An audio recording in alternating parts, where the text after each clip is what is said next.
Edi Rama e shkaktoi këtë krizë institucionale me objektivin për të shpëtuar veten nga avancimi i SPAK drejt zyrës së kryeministrit, siç e ka deklaruar vetë me kërkesën drejtuar gjykatës kushtetuese. Rama synoi të jepte një zgjidhje jo për një rast konkret, por përfundimtare dhe afatgjatë. Pas vendimit pa vendim të gjykatës kushtetuese, kriza ju rikthye në fytyrë kryeministrit, duke e lënë ato pa rrugë të mesme. Zgjidhja e krizës ka disa shtigje, nga hapja e një krize politike dhe shkuarja në zgjedhje, te krijimi një kabineti ekspertësh apo i një qeverie teknike, siç e quan Sali Berisha, apo edhe skenar të tjerë. Megjithatë, rruga më efikase për zgjidhjen e kësaj krize është hapja rrugë nga vetë kryeministri, duke i lënë vend një kryeministri të ri socialist, i cili të ngrej një qeveri përfaqësuese me politikan të papërlyer, duke respektuar shumicën e madhe parlamentare që ka Partia Socialiste. Kjo qeveri e re duhet ndërmarrë menjëherë reformat e domosdoshme që i nevojiten vendit dhe nga ana tjetër të kryejë të gjitha hapat e duhur për të ecur drejt anëtarësimit në Bashkimin Evropian,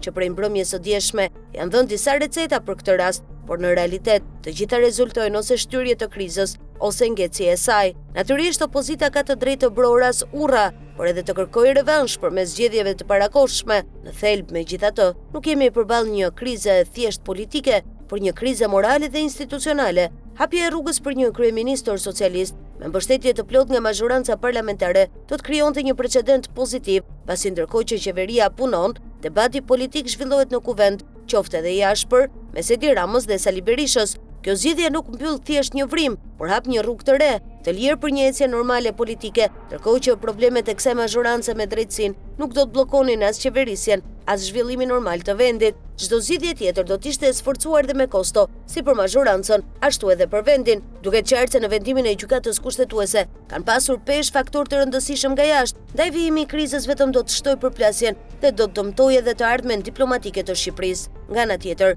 një rrugë e re do të hapte portat, së pari për takime të nivelit të lartë diplomatik në BE dhe SBA, e më pas për një stin të re politike, ku përfundimisht si Sali Berisha ashtu edhe Edi Rama nuk janë e ardhmja, por e shkuara, gjë krejt normale, pasi koha ka dialektikën e saj edhe në kuptimin më natyror.